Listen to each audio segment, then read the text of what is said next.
नमस्कार। अगर आप अपनी स्पाइन की मसल्स को मजबूत बनानी है, पेट, जंघा और नीतम की मोटापा को कम करनी है तो ये अभ्यास जरूर कीजिए।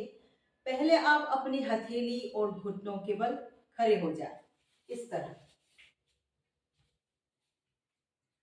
पहला अभ्यास है, अपनी एक पैर को इस तरह से नी में फोल्ड करके जितना हो सके आगे की तरफ ले आइए, फिर पीछे की तरफ स्ट्रेच करेंगे। 10, 15, 20 राउंड तक करेंगे अपने क्षमता के अनुसार।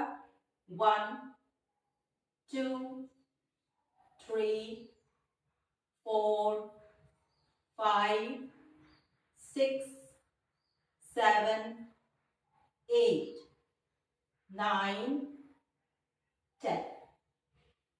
एक पैर होने के बाद दूसरे पैर को भी करेंगे। दूसरा अभ्यास है, इसी पोजीशन में ही एक पैर को इस तरह से साइड से उठाएंगे अपने क्षमता के अनुसार, फिर नीचे लेके आएंगे। स्टार्ट। 1, 2, 3, 4, 5, 6, 7, 8, 9, 10। इस तरह आप अपनी क्षमता के अनुसार 10, 15, 20 राउंड तक कर सकते हैं।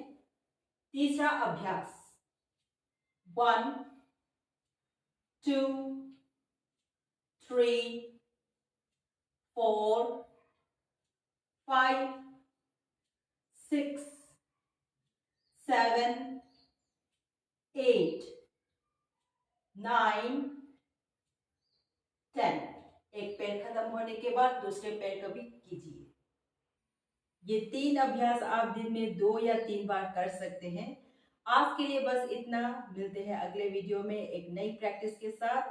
तब तक के लिए नमस्कार।